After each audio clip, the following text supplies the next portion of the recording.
भक्त की कृपा में भगवान की कृपा अपने आप समा जाती है। हमने कल भी कहा, भक्त कौन होता है? जो विभक्त नहीं होता, संशय नहीं होता उसके अंदर, बटा हुआ नहीं होता। भक्त का हृदय भगवान का घर होता है, भगवान का वास होता है। तो अगर भक्त की कृपा हो गई तो भगवान की कृपा अपने आप होने लगती है। भक्त की कृपा में भगवत कृपा समाहित है।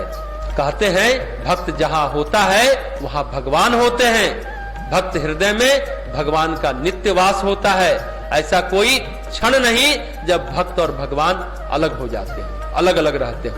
भक्त के हृदय में उमड़ती हुई करुणा भगवान के हृदय में उमड़ती हुई करुणा है। भक्त करुणा करता है तो समझे भगवान कृपा कर रहा है, भगवान करुणा कर रहे हैं। इसलिए तुलसीदास जी कहते हैं सुख सनकादि भगत मुनि नारद। ये भक्त हैं, भगत हैं। भगत एक सब टाइटल भी है।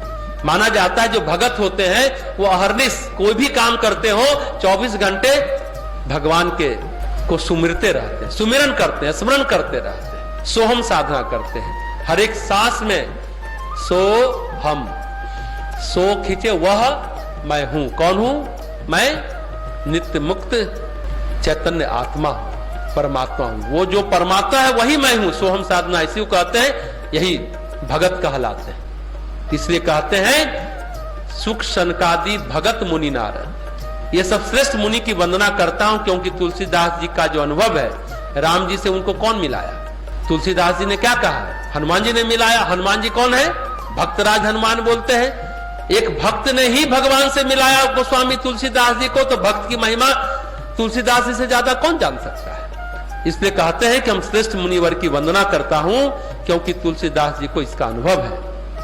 तो आप भक्त की कृपा बनी रहे, भगवान की कृपा तो अपने आप मिल जाएगी। ये सभी ऋषि मुनि हैं जो भगवान के कह सकते हैं साकार और निराकार दोनों के मर्मज्ञ हैं। दोनों में रमते हैं, दोनों में इनका रमण है, दोनों में इनकी प्रतिष्ठा है, दोनों में घुले मुले हैं। ये ऐसे ऋषि मुनि हैं, मैं इनको प्रणाम करता हूं। स्वामी विवेकानंद ने भी लिखा है, प्रणाम में बड़ा पारितोषिक होता है, प्रणाम में बड़ा पुरस्कार होता है, प्रणाम में बड़ा बल होता है। जब भी ध्यान करने बैठो, स्वामी विवेकानंद कहते हैं, अपने कमरे में जब भी तुम प्रार्थना करो तो श्रेष्ठ ज्ञानी तुमको याद आना चाहिए। देश विदेश ज्ञात अज्ञात सभी श्रेष्ठ आत्माओं को भाव भक्ति से प्रणाम करो और कहो कि क्योंकि उन्होंने कहा कि इस तरह से कहो कि आपकी कृपा हमें मिले। क्यों कहो?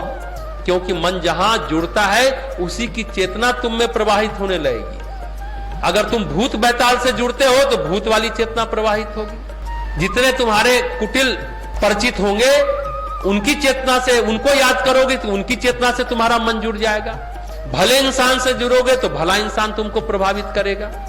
जो भी जुड़ेगा वो तुमको प्रभावित करेगा।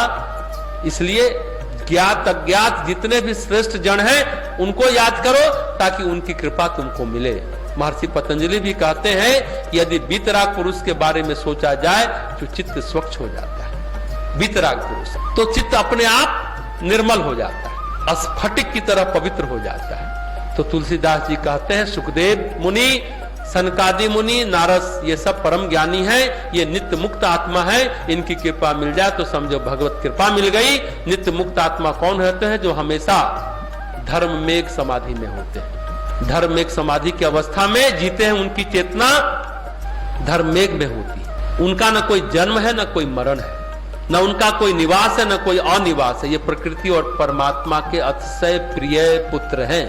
इनकी व्यवस्था स्वयं प्रकृति करती है। इनके जीवन की, इनके खाने पीने की, इनके सोने की व्यवस्था वही सब करती है। जैसे एक जीव गोस्वामी थे, भक्ति में लीन रहते थे, खाना पीना भूल जाते थे, जब तक वो जीवित रहे राधिका जी उनको नित्य खाना बनाकर खिलाती थी। तो कहते हैं भक्ति में बड़ा दम होता है। जीव गोस्वामी का नाम आपने सुना होगा। योग तप आदि से ज्यादा योगी तपस्वी नहीं होता। योगी हो तपस्वी को भ्रष्ट होते सुना गया, देखा गया, लेकिन भक्त को भ्रष्ट होते नहीं सुना गया। कोई ऐसा भक्त नहीं जिसका मन अशुद्ध हुआ। योग भ्रष्ट मिलते हैं, तप भ्रष्ट मिलते हैं, लेकिन भक्त भ्रष्ट शब्द कहीं नहीं मिलता। एक भी उदाहरण इतिहास में नहीं है कि कोई भक्त भ्रष्ट हुआ। योग भ्रष्ट है, तप भ्रष्ट है। छोटा बच्चा अगर नाली में लौट जाता है तो माँ उसको खुद ही नहलाती है, धुलाती है, कीचड़ साफ करती है और गोद में फिर उठा लेती है। बच्चे को खुद से नहाना नहीं पड़ता, आप सभी जानते हैं। उसकी निष्ठा, उसके मल को, उसके कीचड़ को माँ ही साफ करती है। तो जो हमेशा भगवान में जीता है उसको सब कुछ अपने आप मिलता चला जाता है। पर कठिनाई ये है कि हमारा अहंकार को गले, हम झुकना तो सीखें। भक्ति में अगर आप हैं, भक्ति पथ पर चल रहे हैं, भक्ति में बड़ी सरलता से भगवत प्राप्ति हो जाती है। तुलसीदास जी इसलिए कहते हैं, हम तो आपको धरती पर सिर रखकर प्रणाम करते हैं। आप सब भक्त हैं, भक्त होने के कारण आपको ज्ञान मिला है। आप सब मुक्त आत्मा है। आप सब मुझ पर कृपा करें, मेरी चेतना को भी भगवान में लीन करें, ऐसी कृपा करें।